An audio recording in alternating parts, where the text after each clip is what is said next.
Mga kaliti, magandang araw po sa inyong lahat. Yan, topic natin ngayon ay unleaf feeding. Itong unleaf feeding na to is matagal ko nang in-eksperimento.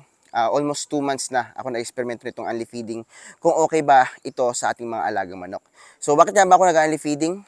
Dahil po busy tayo at para makatipid tayo sa time at marami pa tayong magagawang ibang bagay, no, na importante din. Yan. So itong unleaf feeding ay kailangan po ng refilling, no? So nagre-refill pa rin tayo kasi hindi pwedeng ubusin yung isang sako or dalawang sako doon sa isang bigayan lang, no? Sa isang araw lang. Dahil yung problema kasi kapag ganon, kapag umaambon or umuulan, no, pwede pong mag-molds yung ating mga pagkain. And kapag nag-molds po at nakain po ito ng ating mga alagang manok, pwede po yung mga manok natin ay makakain ng mga toxic na pagkain, no? Katulad ng mga nabubulok na pagkain or yung nabubulok nilang feeds dahil nga nag-molds na. So, yung pwedeng maging resulta nun ay pagka-lesser ng mga production ng ating mga alagang mga manok, no, ng kanilang itlog. Yan, pwede sila magkasakit dahil nga toxic yung kinakain nila at pwede magka-problema yung kanilang katawan, no? So yun yung problema. So kailan ba ako nagre-refill dito sa ating mga automatic feeder? So nagre-refill ako dito once a day lang, every morning. At yung ginaguide ko lang dito is 120 grams per head, no, per day. Yun yung ating maximum lang na pwedeng ibigay at pwedeng maging unleaf feeding na po yun. Yan. So, bakit nga ba hindi 100 to 110 grams yung binibigay natin sa ating mga alagang manok kapag nag-unleaf feeding tayo? Kapag unleaf feeding po, yung ibang mga hindi po matatakaw na manok, no, ay yung parte nila, no, baka hindi na po makaabot hanggang hapon dahil merong mga matatagaw na manok na kayang ubusin yung parte nila hanggang tanghali or hanggang hapon lang, no? So ganun po yung technique natin kaya gumagamit tayo dito ng unleaf feeding. So marami akong nagagawa pa dito dahil nga ako lang isa dito sa ating manukan. Ako yung nagbe-breeding, nag-handbreed, nangongolekta ng itlog, nag-incubate, nag-aalaga ng mga sisyo, no. So halos lahat dito ako nagtatrabaho except lang sa paglilinis dito sa manukan dahil may tagalinis tayo dito at dun sa patubigan, no. Every morning nagre-refill ako ng mga tubig at pagkahapon hindi na po yun ako nagre-refill. So sa ngayon twice a day lang muna tayo nagre-refill ng tubig. Maganda sana 2 to 3 times a day magre-refill ng tubig para fresh talaga. So sobrang busy kasi kaya twice a day, which is okay lang. Yan.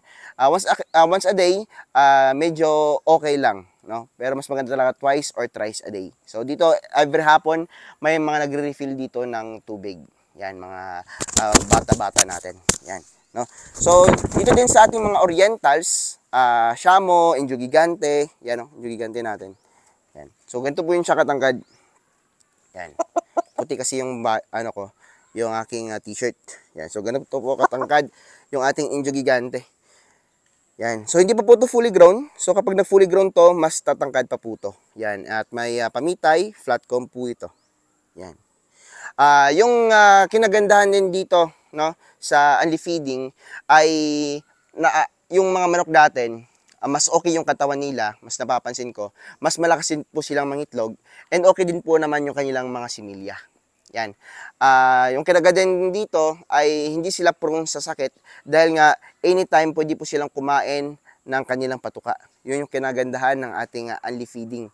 No? Kasi kapag minsan po maulan, mas nadidelay yung trabaho, yung papapakain natin sa kanila dahil nga maulan, no? Malakas yung ulan. Yung iba hindi na napapakain dahil maulan. So dito sa atin, maulan man o umaraw, unleaf po yung patuka nila. No? So nakadepende na po yan sa manok, yung kanilang pagpapakain. May nagsasabi dito, baka malumpo daw yung ating mga alagang manok. So based on my experience, kung for meat and egg production, mga heritage chickens natin, no, okay lang naman sila, no, hindi naman sila malulumpo as long as meron silang exercise na ginagawa.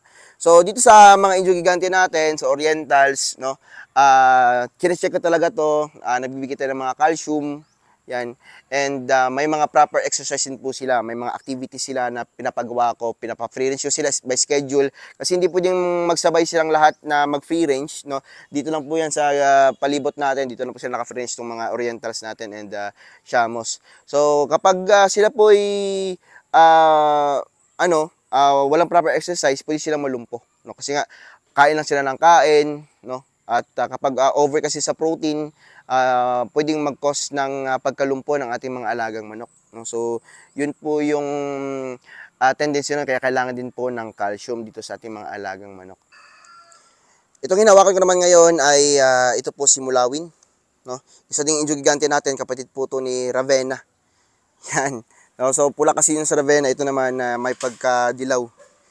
At yung only feeding din po pala, hindi po siya advisable sa mga yung mga athletic na manok, no, katulad ng G-fowl. Yan, no, hindi po siya pwede doon, no, kasi mahihina po yung manok nyo na G-fowl, no, kapag dumating na sa paglaban, yan, or mga pauwakan, no. So hindi po siya hindi po siya advisable para doon sa mga manok na yon.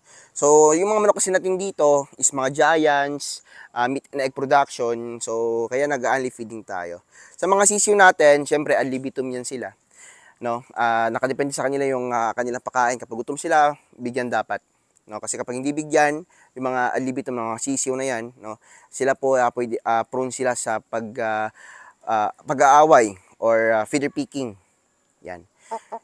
Itong mga pinapakain ko pala sa ating mga alagang manok, no, dalawang klaseng feeds lang. Pwedeng V-Pro na brand or Pilmico like Gallimax, no. Sa mga breeders natin, Gallimax 21. Sa sisyo naman natin, Gallimax 1 or V-Pro 1000. V-Pro 2000, pagka 2 to 3 months nila, yung pwedeng ipakain sa kanila is yung ating mixed feeds, no. Sa pwesto, sa agrivet natin, meron tayong mga mixed feeds like yung ating PNC Start X.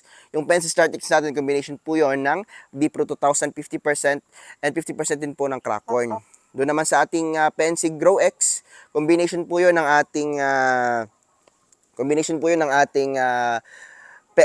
B-Pro 3000 tsaka crack corn. Sa Breed X naman natin is 50% crack corn and 50% B-Pro 4,000. So meron din po tayong super feeds, which is yun yung ginagamit natin ngayon dito sa ating manukan dahil kailangan natin ng mas malakas na pangitlog, no? Gallimax 21, 50% and 50% po ng B-Pro 4,000 at may vitamins po yung ating feeds na yon, no?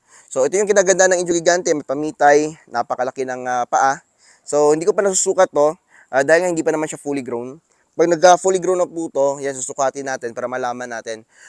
Yung masasabi ko lang, mas mabilis silang lumaki, mas nagaganda ako dito, mas malaki yung kanilang katawan, at mas astig sila kumpara dun sa ating mga shamos. Kapag shamos naman, yung purmaan ng mga shamos is mas matulid lang siya, mas sa pogi naman nakadepende sa tao yan. Pero ako kasi kapag meron ka ng Shamo, iba talaga yung Indio Gigante, no? So dolyares yung Indio Gigante, no? At mahal siya.